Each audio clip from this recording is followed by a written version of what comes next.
if it's Wednesday, it's Holman Jenkins Jr., one of my favorite op-ed writers. Holman, thank you for joining me this morning. My pleasure, Rick. All right, you know, there's so many articles I wanted to have you on today to discuss. So, lo and behold, at 5:30 in the morning when I'm looking at my journal, I like today's best. Airbus's lesson for young socialists. Socialism is a major topic and a major theme in American politics. Can you tell me about your article and specifically about what it should tell young voters with all this energy we want to harness, but for good?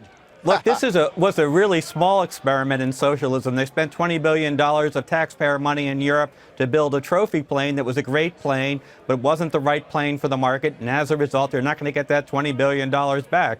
You know, the most important thing about this example is it took so long for them to realize. It took 15 years. If you look at other experiments in socialism recently, voters kill them almost immediately if they can. You know, a couple of years ago, we had a French president who wanted a 75% tax on millionaires.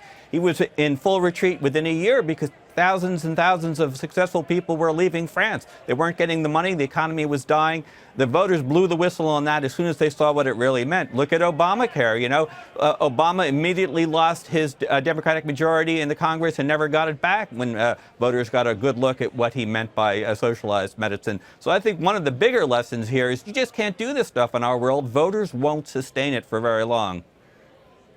And Holman, as much as I agree with that, and listen, let's be fair. You know, the Constitution doesn't say you have to have this type of affiliation, socialist, a capitalist, anarchist. Doesn't specify. This is a free country. People can vote in the type of government they want.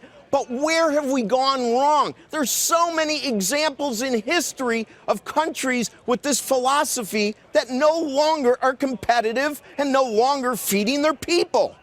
Oh, yeah, and also they are not democratic. Voters don't have a chance to veto these kinds of socialist aspirations because they don't have real power at the ballot box. But, you know, people talk about the Scandinavian countries.